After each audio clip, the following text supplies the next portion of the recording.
My name is Rachel and you're watching the Rachalistic channel.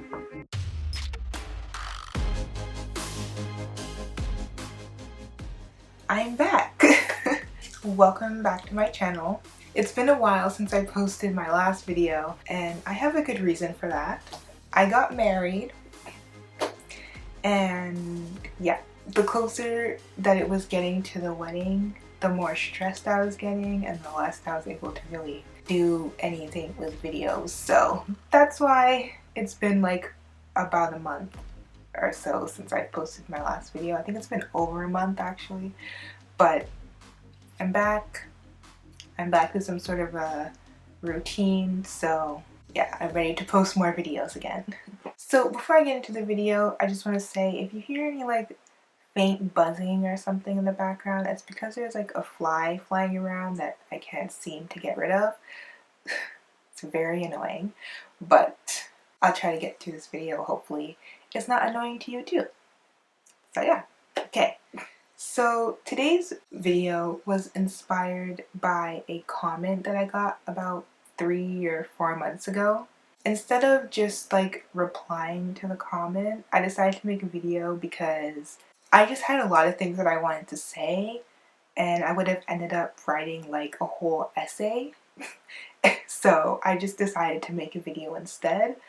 So yeah, I'm not gonna read the whole comment.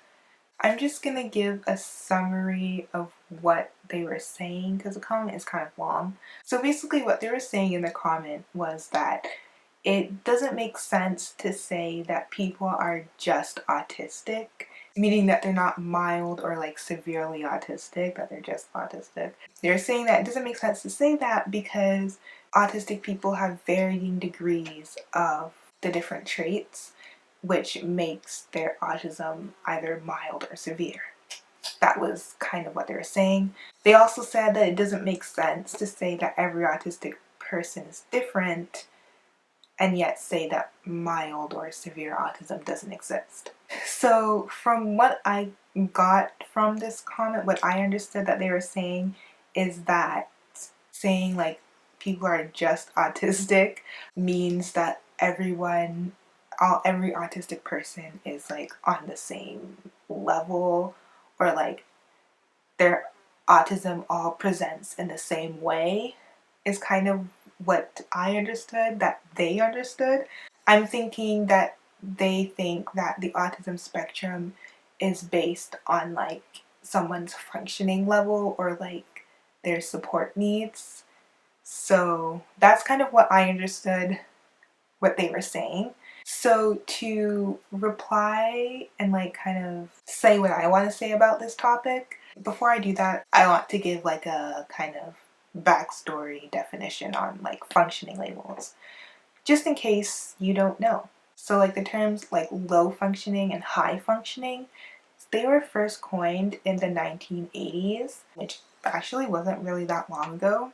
So low functioning, when they first coined it, it referred to an autistic person with an intellectual disability. So they have a lower IQ and they have poor language skills. And then on the other side, you have high functioning, which referred to an autistic person with a high IQ and strong language skills. At the time when they first coined these terms, the belief was that IQ was like a good indicator of whether or not a person can function well or like had good adaptive behaviors.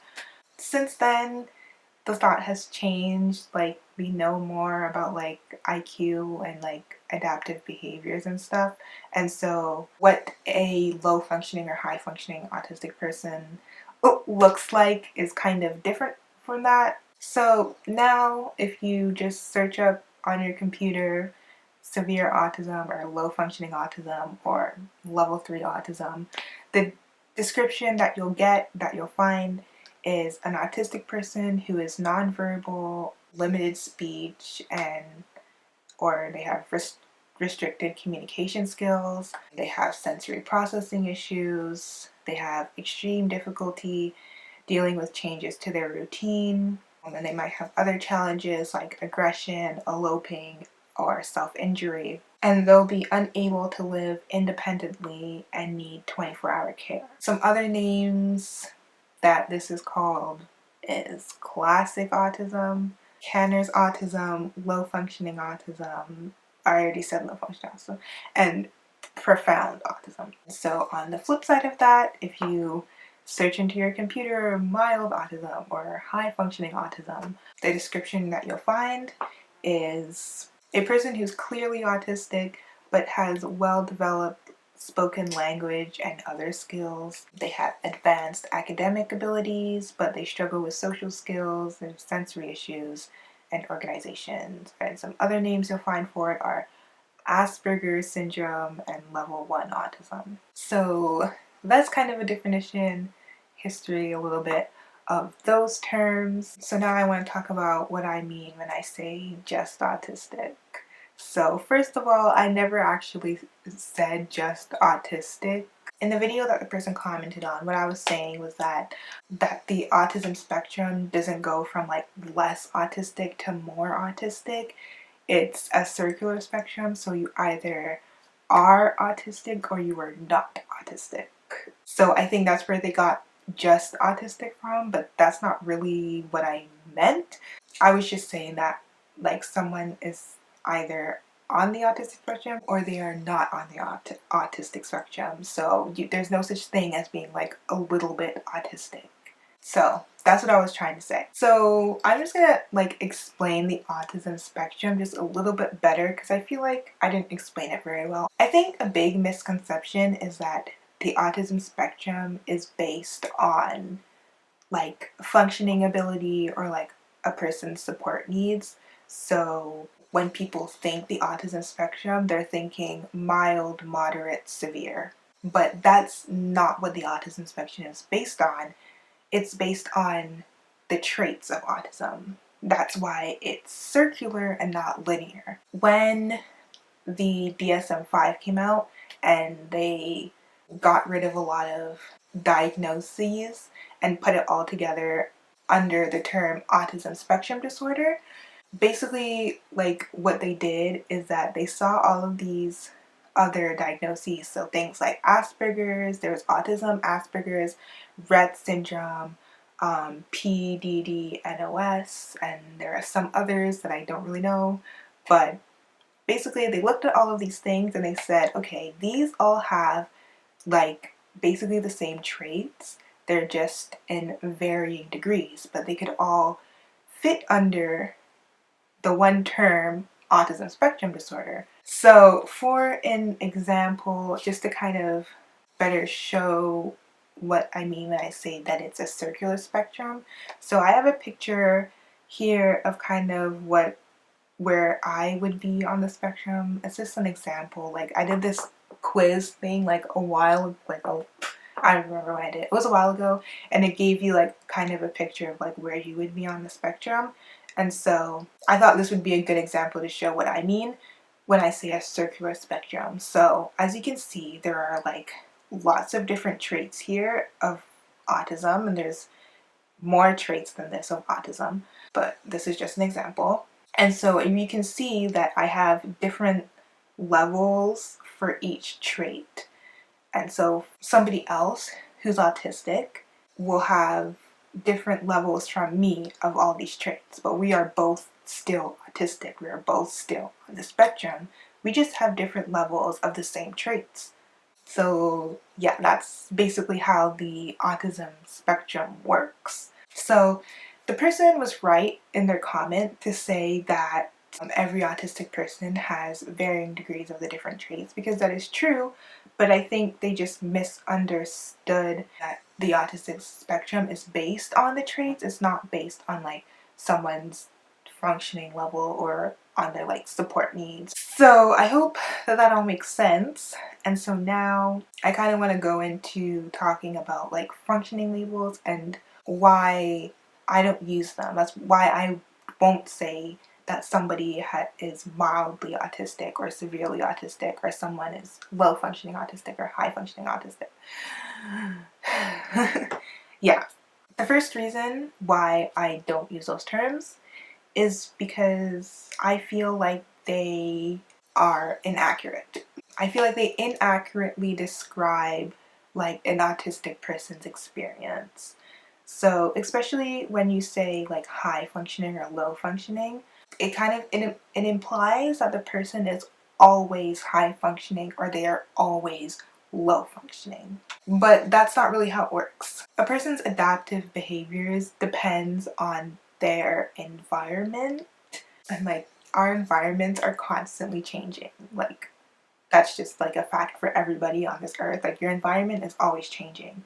So for example, if someone's really stressed, if they're burnt out, if they're not getting the proper like help or accommodations or like support, if they're hungry, tired, depressed, anxious, overwhelmed, then their functioning level, their adaptive behaviors are going to be lower. They're not going to be as good because this is the environment that they're in. It's like not a good environment. So they're more likely to be seen as low functioning because of their environment.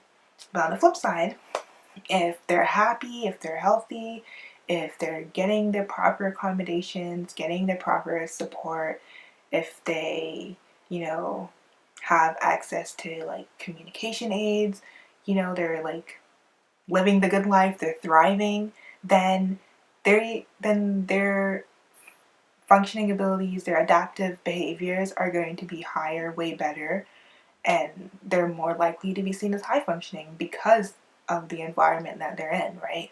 You can wake up in a really good mood, ready to take on the world, you're cleaning, doing dishes,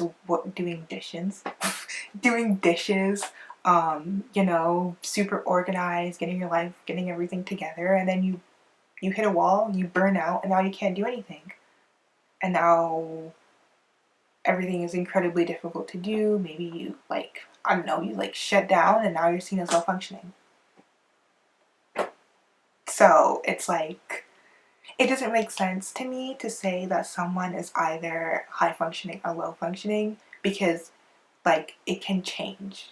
It can change so easily. It can change so fast. That is one reason why I don't use it and it doesn't make sense to me to use it. Another reason why I don't use those terms is because I feel like they are problematic for like all autistic people. So first of all, for the autistic people that would be considered like low functioning or severe, there's like a lot of stigma around that. A lot of times they get seen as lesser human beings or like just it's this big burden, that it's so terrible that that their caregivers or their parents have to deal with them. A lot of times they get infantilized or seen as children or like infants, and like people just don't treat them nicely, I feel.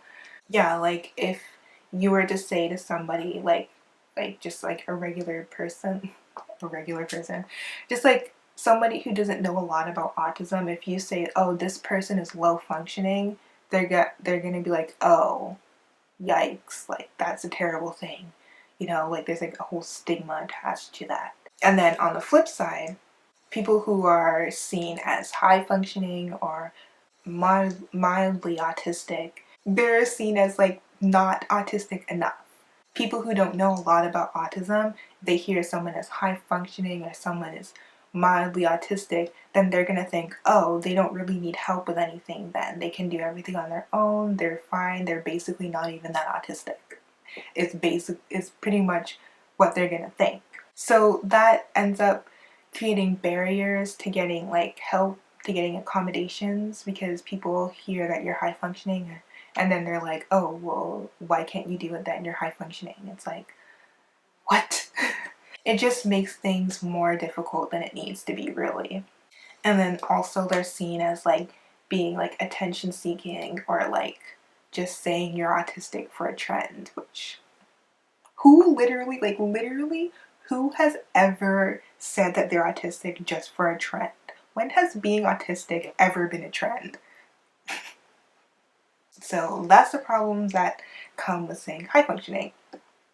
And then because it's only high functioning and low functioning, or mild and severe. The people who would be in the middle of that just get completely ignored. Like, they either get completely ignored or they get lumped into a section that doesn't even fit them. So yeah, that can be really frustrating for those people. And then also it creates a misconception that autism is either like mild or severe. Like, you, if somebody is autistic, they can either be like on one of the two extremes. It's kind of like either you're like Sheldon Cooper or you're like Rain Man. There's no in between. It just creates problems for like all autistic people. I feel like functioning labels, like, it just does more harm than it does good. So yeah, that's basically the main reasons why I don't like using those terms, why I stay away from those terms. I feel like they're just not necessary to use, like, at all. I feel like if you want to talk about like someone's support needs, then you can say that. Like, you can say this person has high support needs or moderate support needs or low support needs or low to moderate support needs or moderate to high support needs. You know, like, there's a lot of variability within that, and it's not like fixed to like one thing. It can change. So I like that. I feel like it sounds better to say like this person has moderate support needs versus this person has severe autism or this person has low functioning autism, because it's like, it just sounds better to say this person has high support needs or has moderate support needs or has low support needs. It's just like a difference in connotation. Like, when you say this person has severe autism, you know, you get that stigma that is attached with the term severe, and it's like, ooh, this is a terrible thing, and it's just terrible, you know? But if you say, oh, this autistic person has moderate support needs, then it's like, okay, it seems easier to digest. There's no stigma attached to moderate support needs or to the term support needs. So it's like, you know, we can work with it. I just feel like it just sounds better. It doesn't make me feel gross inside. So that's like the best way of explaining it for me, honestly. So that's why I would prefer that everybody would just say that if you really have to talk about support needs. So that's another thing I want to say. If you're not talking about support needs, why, like, there's no need to talk about it, you know? Like, if you're just talking about autism generally, then you can just say autism, or just say this person is autistic. We don't need to say that this person is severe or mild or low functioning or whatever, or you don't even have to talk about support needs. If it's not a part of the conversation, then there's no need to bring it up. If you just want to tell somebody that your cousin is autistic, you can just say your cousin is autistic. You don't have to say that your cousin is severely autistic. You don't need to say that, because it's not really adding anything to the conversation. Sorry. Unless you're specifically having a conversation about support needs, or it's a part of the conversation that you're having, then you can say, oh, this person has whatever support needs, right? But if it's not a part of the conversation, then it's not need to be said. And as I said before, low functioning, high functioning, severe, mild, those terms can just go away. Like, they're just not necessary to use at all, because it just doesn't add anything, right? I feel like it just does more harm than it does good, like I said before. So the last thing that I kind of want to say is just another point on why I really like the term like support needs, because first of all, it implies that all autistic people have like have support needs, regardless if it's like low support needs or high support needs or moderate support needs. Everyone has support needs, which I think is like really key, because with the other terms, people imply that like some people don't need anything and other people need everything. But with support needs, like, you can understand that everybody has some sort of needs. So that's all that I have to say about functioning labels, and that's kind of what I have to say in response to that comment, I guess. I hope that everything that I said made sense and that like you understand what I'm trying to say. So that brings us to the end of this video. If you liked it or if you agreed with some of the things I had to say, then please give it a thumbs up so that it can spread to more people. If you have anything that you want to say or you want to add to this discussion, you have some points that you want to share, maybe things that I didn't bring up, then go ahead and comment it down below. I'd love to see what you guys have to say. And finally, if you like my videos, then please subscribe and hit the notification bell. Recently, I hit 500 subscribers even though I haven't posted a video for a while. So that's really exciting for me. I'm really grateful and just appreciative of everyone who has subscribed and is watching my videos and everything. It's really exciting to see this channel grow, and so yeah, if you want to join, then please subscribe. As always, stay ritualistic, or whatever your name is, istic, and I'll see you in the next video. Bye! Summary. Okay, so, oh my gosh, these flies. Wait, okay. Yeah, and so to kind of, stupid flies, okay. And so problematic to both sides. Can you get away, you stupid fly? Sorry. Stupid flies. Okay.